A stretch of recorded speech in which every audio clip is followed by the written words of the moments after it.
Super star Mohan Lal ఏదైనా చేశారంటే అందులో ఒక ప్రత్యేకత ఉంటుంది. తాజాగా ఆయన కేరళ రాష్ట్ర రవాణా సంస్థకి గుడ్ విల్ అంబాసిడర్ గా మారారు.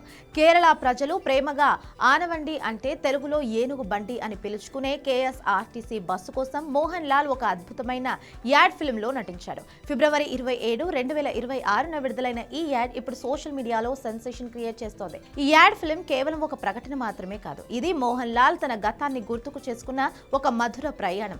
తన మొదటి సినిమా మంజిల్ విరింజా ఉక్కల్ ఆడిషన్ కోసం మోహన్ లాల్ తిరువనంతపురం నుండి అలప్పలకు అదే KSRTC బస్సులో వెళ్లారు. ఆ బస్సులోకి కుడికాలు పెట్టి ఎక్కినప్పుడు నాకు తెలీదు ఆ ప్రయాణం నా జీవితాన్ని మార్చేస్తుందని అంటూ ఆయన యాడ్ లో ఎమోషనల్ అయ్యాడు.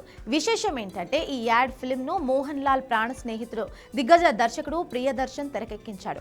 వీరిద్దరి కాంబినేషన్ అంటేనే ఒక మ్యాజిక్. ఆ మ్యాజిక్ ఈ 90 సెకండ్ల యాడ్ లో స్పష్టంగా కనిపిస్తుంది.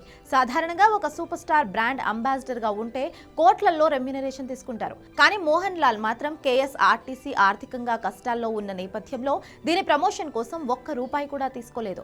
కేరళ రవాణా మంత్రి గణేష్ కుమార్ కొరగానే దానికేముంది అంటూ వెంటనే ఒప్పుకున్నాడు. ప్రజలకు సరైన ధరలో ప్రయాణాన్ని అందించే ప్రభుత్వ రవాణా వ్యవస్థను కాపాడుకోవాలనే ఉద్దేశంతోనే ఆయన ఈ నిర్ణయం తీసుకున్నట్లుగా తెలుస్తుంది. ఈ యాడ్ షూటింగ్ కేరళలోని తొడుపుళలో జరిగింది. మోహన్ లాల్ బస్సులో కిటికీ పక్కన కూర్చొని ప్రకృతిని ఆస్వాదిస్తూ కనిపించడం అభిమానులను అలరిస్తోంది. అయితే ఈ యాడ్ రిలీజ్ అయిన వెంటనే సోషల్ మీడియాలో చిన్నపాటి చర్చ కూడా మొదలైంది. అయితే కొందరు దీనిని ప్రభుత్వం చేస్తున్న పబ్లిసిటీ స్టంట్ అని విమర్శిస్తుండగా మెజారిటీ ప్రజలు మాత్రం మోహన్ లాల్ చూపించిన చొరవను అభినందిస్తున్నారు. మోహన్ లాల్ తీసుకున్న ఈ నిర్ణయంపై మీ అభిప్రాయాన్ని కామెంట్ చేయండి.